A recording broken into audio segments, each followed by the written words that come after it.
More than 40 people have now died and dozens more are missing after record rainfall and flooding in Germany. Homes have been swept away as swollen rivers burst their banks in what have been described as catastrophic conditions. Hundreds of soldiers have been deployed to help the rescue effort. Well, our correspondent Trent Murray is in Rhineland-Palatinate outside of Bonn. So, Trent, what's the latest? Well, Robin, as we go to air, a major search and rescue operation remains underway here in northwest Germany after those devastating floods hit the region on Wednesday night. We understand, as you say, that at least 42 people have died so far and dozens more are missing. So the priority now for police and emergency services here is to continue those helicopter flyovers to see if they can find any more people that may be stuck on their roofs or trapped in their homes. Police also going door to door. Here where I am in Rhineland-Palatinate, in this village, locals tell me that they simply had no time to escape these raging torrents. At around 11 o'clock local time last night, the waters began rising rapidly, many of them taking shelter where they can up on the roofs of their buildings. Inside the old town here, just behind me, you might be able to see there is still water lying about, and all of the shops that are in there have been pretty well devastated. Furniture strewn across the streets, cars have been tipped upside down. Businesses all but destroyed, and many of the people I've spoken to say that they cannot stay here tonight. There is no running water, no electricity, and so they are trying to find friends or family that might be able to take them in nearby cities.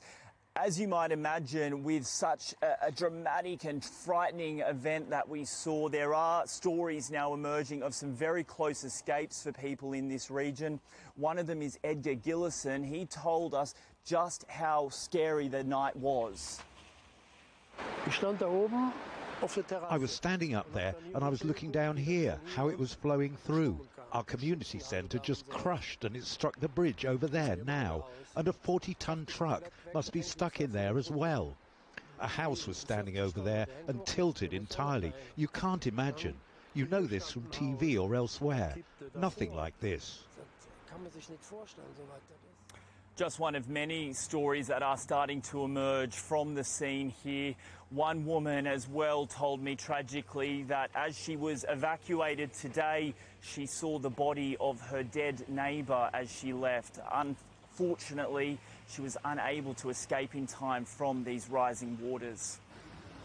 And Trent, the weather where you are holding at the moment by the looks of things, but is more rain expected? Yeah, that's right, Robin. There has been some respite in the weather today, which has helped rescue efforts, but the German Weather Service is saying more rain is on the way. They don't expect it to be as heavy as we saw last night, but it will hamper some of those rescue efforts if there is more of those sudden downpours. As I say, the priority now is not just that rescue operation, but to also take care of those people who can't stay in their homes. As I say, villages like this one are virtually uninhabitable right now, so cities like Frankfurt and Cologne and Bonn nearby are taking in people from this area. I suspect in coming days as well there will start to be some questions being asked about the Weather Service's warnings. Some people here telling me they did know that rain was coming, but they didn't feel like they were warned that it could be just this heavy and this devastating. OK, Trent Murray in Rhineland-Palatinate, thanks very much indeed.